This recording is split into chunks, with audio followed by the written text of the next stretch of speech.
नमस्कार, ये है सनातनी आवाज़ और मैं हूँ आपके साथ तनु शर्मा। सनातनी आवाज़ में आज प्रस्तुत है गीता के 15वें अध्याय का पहला और दूसरा श्लोक। गीता में कहा गया है कि संसार रूपी वृक्ष में परमात्मा ही प्रधान है। गीता के 15वें अध्याय के आरंभ में भगवान कहते हैं कि हे अर्जुन, जीव परमात्मा का अंश है, इसलिए इसका एकमात्र संबंध परमात्मा से है। लेकिन भूल से ये जीव अपना सारा संबंध संसार से जोड़ लेता है। भगवान इस संसार की तुलना एक पेड़ से करते हुए कहते हैं कि उधर मूल मधा शाखम अश्वत्थम प्राहुर्व्ययम छंदांसी यस्य पर्णानि यस्तम वेद स वेदवित्। भगवान कहते हैं कि हे अर्जुन, ये संसार एक अविनाशी वृक्ष के समान है, जो एक उल्टा पीपल का पेड़ है जिसकी जड़ें ऊपर और शाखाएं नीचे हैं।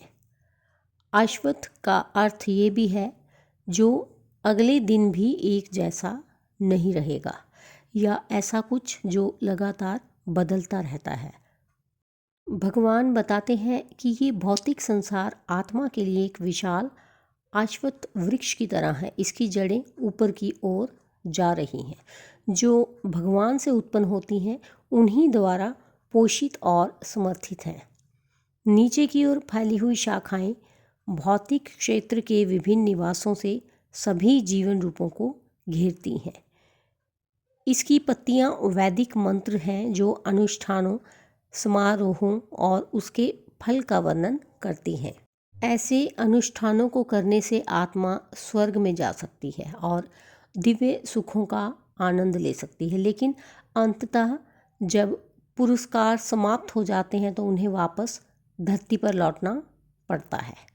इस प्रकार अश्वत्थ वृक्ष के पत्ते आत्माओं के भौतिक अस्तित्व को पोषित करते हैं तथा जीवन मृत्यु के सतत चक्र को बनाए रखते हैं।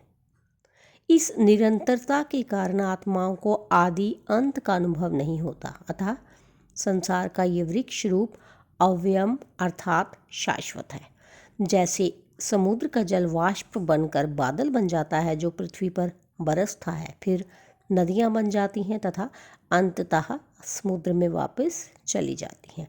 इसी प्रकार जीवन मृत्यु का चक्र भी निरंतर चलता रहता है। वेदों में भी इस वृक्ष का उल्लेख है। जो लोग इस वृक्ष को इसकी जड़ों से ऊपर और शाखाओं से नीचे तक जानते हैं, वे ये विश्वास नहीं करेंगे कि मृत्यु उन्हें समाप्त कर सकती है। वेदों में इस वृक्ष का वर्णन करने का उद्देश्य हमें ये समझाना था कि हम जीवन मरण के चक्र से परे हैं और हमें इस वृक्ष को काटने का प्रयास करना चाहिए। इसी उद्देश्य से भगवान श्री कृष्ण ने कहा है कि जो इस संसार रूपी वृक्ष के रहस्य को समझ लेता है वही वेदों का ज्ञाता है। दूसरा श्लोक है अधश्चोर्ध्वं प्रसृतास्तस्य शाखा गुण प्रवृद्धा विषे प्रवालाः अधश्च मूलान्यनुसंततानि कर्मानुबंधीनि मनुष्य लोके।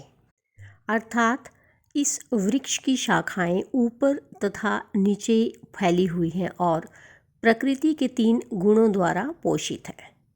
इसकी टहनियाँ इंद्रिय विषय हैं। इस वृक्ष की जड़ें नीचे की ओर भी जाती हैं जो मानव समाज के सकाम कर्मों से बंधी हुई हैं। भगवान कृष्ण ने आगे बताया कि कैसे मानव रूप अश्वत्थ वृक्ष के समान है।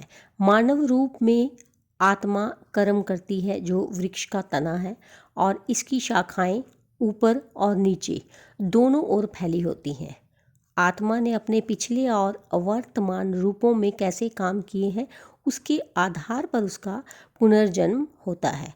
यदि उसने पुण्य जीवन जिया है तो पुनर्जन्म के समय वह ऊपर की शाखाओं में चली जाती है जो गंधर्व देवता आदि के दिव्य निवासों को दर्शाती हैं। यदि कोई आत्मा पाप कर्मों में लिप्त थी तो अगले जन्म में वह नीचे की शाखाओं में गिर जाती है, जो पाताल लोक और पशु योनियों के लिए है। जिस प्रकार जल किसी वृक्ष को सींचता है, उसी प्रकार प्रकृति के 3 गुण इस भौतिक अस्तित्व के शाश्वत वृक्ष को सींचते हैं। इन गुणों से उत्पन्न इंद्रिय विषय वृक्ष पर कलियों के समान है, जो अंकुरित होकर आगे वृद्धि का कारण बनते हैं। ये कलियां भौतिक इच्छाओं की कई हवाई जड़ें बनाती हैं। उदाहरण के लिए अंजीर परिवार का एक अन्य वृक्ष बरगद के वृक्ष की हवाई जड़ें होती हैं, जो शाखाओं से सीधे ज़मीन तक बढ़ती हैं और समय बीतने के साथ ये द्वितीयक तने में बदल जाती हैं। इससे बरगद का पेड़ बहुत बड़ा हो जाता है और एक बड़े क्षेत्र को कवर करता है। इसी तरह भौतिक दुनिया के संदर्भ में इंद्रिय विषय अश्वत्थ वृक्ष पर कलियों की तरह हैं, जो व्यक्ति में शारीरिक सुखों की इच्छा जगाने के साथ ही हवाई जड़ों में उगाते हैं। इन इच्छाओं को पूरा करने के लिए जीव कर्म करता है, लेकिन ये इच्छाएं अनंत हैं और बढ़ती रहती हैं, हवाई जड़ों की तरह, जो इस रूपक वृक्ष को पोषण प्रदान करती है, जिससे इसका असीमित विस्तार होता है। अंततः आत्मा भौतिक चेतना के इस जाल में और उलझ जाती है।